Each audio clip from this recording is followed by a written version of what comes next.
मेरे YouTube page एस्ट्रोनेश पर आपका स्वागत है। नमस्कार, मैं हूं नरेश कुमार। सबसे पहले उन दर्शकों का शुक्रिया जिन्होंने पेज को सब्सक्राइब किया है, पेज के वीडियोस को शेयर कर रहे हैं, लाइक कर रहे हैं और कमेंट बॉक्स में अपनी राय भी दे रहे हैं। बात करेंगे जुलाई महीने के राशिफल की और आज बात होगी कन्या राशि के जातकों की। कन्या राशि के जातकों के लिए जुलाई महीने में कारोबार कैसा रहेगा, उनकी आय कैसी रहेगी, उनकी नौकरी कैसी रहेगी, उनका स्वास्थ्य कैसा रहेगा, उनकी रिलेशनशिप कैसी रहेगी और उनकी स्टडी कैसी रहेगी स्टूडेंट्स के लिए, इस सब पर चर्चा करेंगे। लेकिन सबसे पहले ये बताएंगे कि 1 जुलाई को आपकी कुंडली में ग्रहों की स्थिति क्या है और उसके बाद जुलाई महीने में गोचर क्या होंगे और उसका असर आपके ऊपर क्या रहेगा। तो शुरू करते हैं। जुलाई महीने में जैसे आप देख रहे हैं कि ये जो राशि है, बुध यहाँ पर कोई ग्रह नहीं है, 1 जुलाई की स्थिति है। ये केतु दूसरे भाव में गोचर कर रहे हैं, ये केतु का गोचर शुभ नहीं होता दूसरे भाव में। चंद्रमा तीसरे भाव में गोचर कर रहे हैं, ये भी शुभ नहीं है। शनि छठे भाव में गोचर कर रहे हैं, ये शुभ गोचर में है, शनि का छठे का गोचर शुभ होता है। राहु अष्टम में गोचर कर रहे हैं, गुरु अष्टम में गोचर कर रहे हैं, ये दोनों का गोचर शुभ नहीं है। सूर्य का गोचर 10वें भाव में है, 10वें भाव में सूर्य का गोचर शुभ होता है। बुध 10वें भाव में गोचर कर रहे हैं, बुध 10वें भाव में शुभ गोचर में होते हैं। शुक्र 11वें भाव में गोचर कर रहे हैं, शुक्र का गोचर शुभ है। और मंगल 11वें भाव में गोचर कर रहे हैं, मंगल भी शुभ गोचर में है। तो अब स्थिति क्या होगी, सबसे पहला जो ग्रह है वो राशि परिवर्तन करेगा 30 जुलाई रात को करीब 2:30 बजे के आसपास, यानी कि 1 जुलाई के दिन 30 जून रात को लगभग रात के 2:30 बजे, यानी कि 1 जुलाई को ही। अब मंगल का राशि परिवर्तन हो जाएगा, मंगल 12वें भाव में चले जाएंगे। यहाँ पर ये खर्चे वाला भाव है, मंगल का यहाँ पर गोचर अच्छा नहीं है, यानी कि महीने की शुरुआत में ही पहला ग्रह जो गोचर कर रहा है वो अच्छा नहीं है। इसके बाद शुक्र गोचर करेंगे, शुक्र 7 जुलाई को मंगल के साथ चले जाएंगे 12वें भाव में। शुक्र यहाँ पर भी शुभ गोचर में थे, यहाँ पर भी शुभ गोचर में रहेंगे। तो इसका मतलब यह है कि एक ग्रह जो है वो शुभ गोचर में नहीं रहा। सूर्य 10वें भाव में गोचर कर रहे हैं, बुध 10वें भाव में गोचर कर रहे हैं, बुध का गोचर हो जाएगा 8 जुलाई को। यहाँ पर भी शुभ है, यहाँ पर भी शुभ हो जाएंगे। सूर्य यहाँ पर भी शुभ है, 17 जुलाई को 11वें भाव में आएंगे, यहाँ पर भी शुभ हो जाएंगे। क्योंकि जो पाप ग्रह होते हैं उनका तीसरे, छठे, 10वें और 11वें भाव में गोचर शुभ होता है। तो सूर्य का गोचर 10वें में भी शुभ था, 11वें में भी शुभ है। अब सूर्य ओवरऑल हेल्थ के कारक हैं, सूर्य करियर के कारक हैं, सूर्य आपका जो है वो प्रभाव बढ़ाने वाले ग्रह हैं, आपका तेज बढ़ाने वाले ग्रह सूर्य हैं। तो बात करेंगे सबसे पहले तो आपकी जॉब, आपकी नौकरी, आपका कारोबार, आपके प्रोफेशन के बारे में। इस भाव के स्वामी बुध बनते हैं, तो बुध जाहिर सी बात है यहाँ पर थे तो भी शुभ थे, आगे गए हैं तो भी शुभ रहेंगे।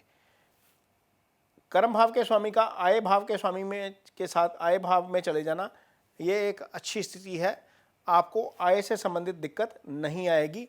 इसका कारण यह है कि गुरु अष्टम में भले ही लगन के लिए शुभ नहीं है, लेकिन गुरु की दृष्टि जहाँ पर पड़ रही है वो धन भाव है, केतु वहाँ पर पड़े हैं, धन भाव के ऊपर गुरु की दृष्टि। इसका मतलब यह है कि आपको बहुत ज़्यादा दिक्कत नहीं आएगी। इस भाव का स्वामी शुक्र अपने से 11वें भाव में और शुभ गोचर में, आय को लेकर कोई दिक्कत नहीं आएगी, मनी का फ्लो लगातार बढ़ा रहेगा, कोई दिक्कत वाली स्थिति नहीं है। हालांकि एक चीज़ ज़रूर है, ये जो 12वां भाव है इसके ऊपर राहु की भी दृष्टि जा रही है, मंगल यहाँ पर विराजमान है, शनि की भी दृष्टि जा रही है।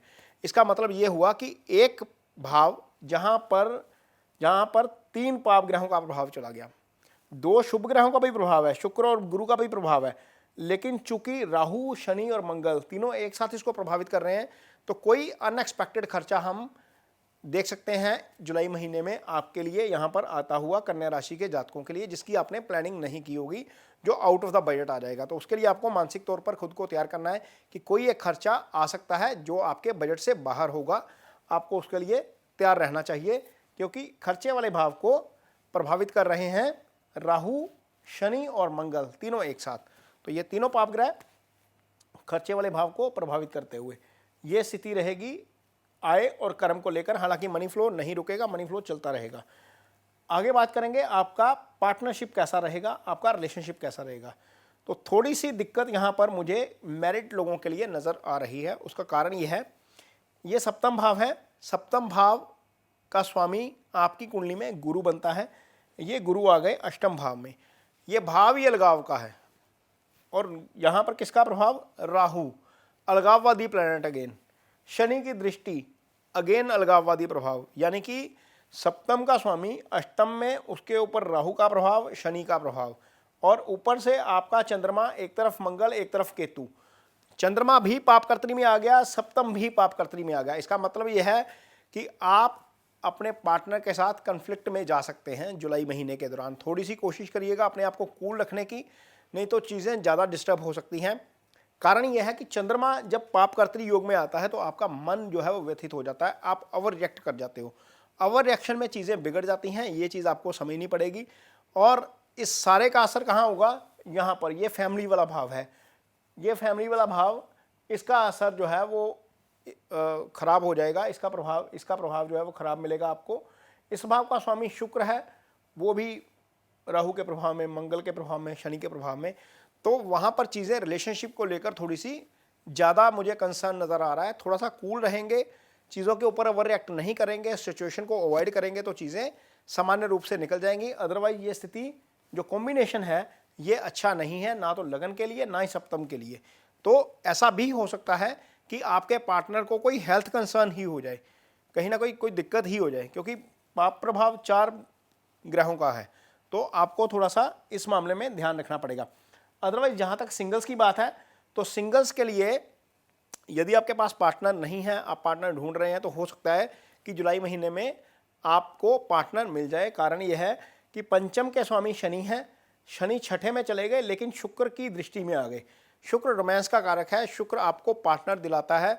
मेल्स के लिए जो फीमेल पार्टनर होता है वो शुक्र होता है, तो शुक्र की दृष्टि पड़ रही है पंचमेश के ऊपर।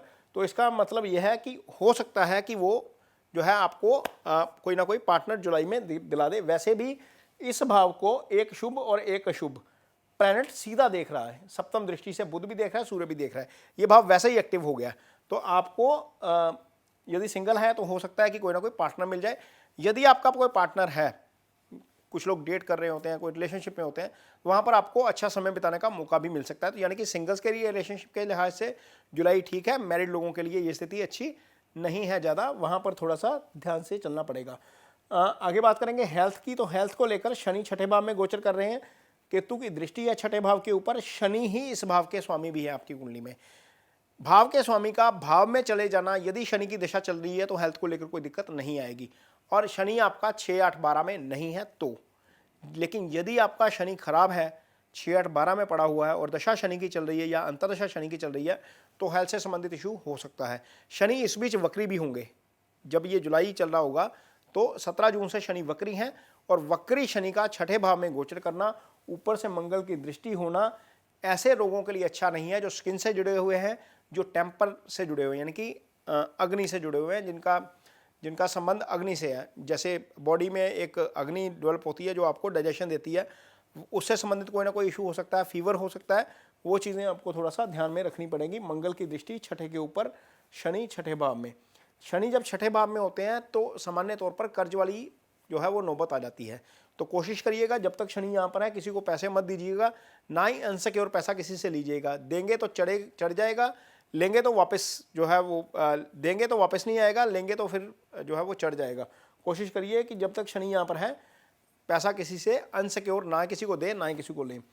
आगे बात करेंगे आपके स्टडी की। तो स्टडी के लिहाज से पंचम भाव एक्टिवेट है, जैसे मैंने बताया पंचम भाव से हाई स्टडी आती है। बुध स्टडी के कारक ग्रह हैं, बुध देख रहे हैं उस चीज़ को, तो उसके लिए स्टूडेंट्स के लिए अच्छा है। खास तौर पर उन स्टूडेंट्स के लिए बहुत अच्छा है जो रिसर्च से जुड़े हुए हैं, जो मेडिकल में रिसर्च करते हैं, जो साइंस में रिसर्च करते हैं, जो एस्ट्रोलॉजी में रिसर्च करते हैं, जिनका काम डिटेक्टिव से जुड़ा हुआ है, जो ऐसी एजेंसीज के लिए काम करते हैं जिनका सीक्रेसी से संबंध होता है, उनके लिए ये समय जुलाई का काफ़ी अच्छा रहेगा। तो ये चीज़ रहेगी कन्या राशि के जातकों के लिए। ये जुलाई महीने का राशिफल है।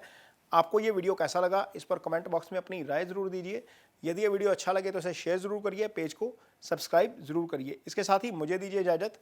नमस्कार।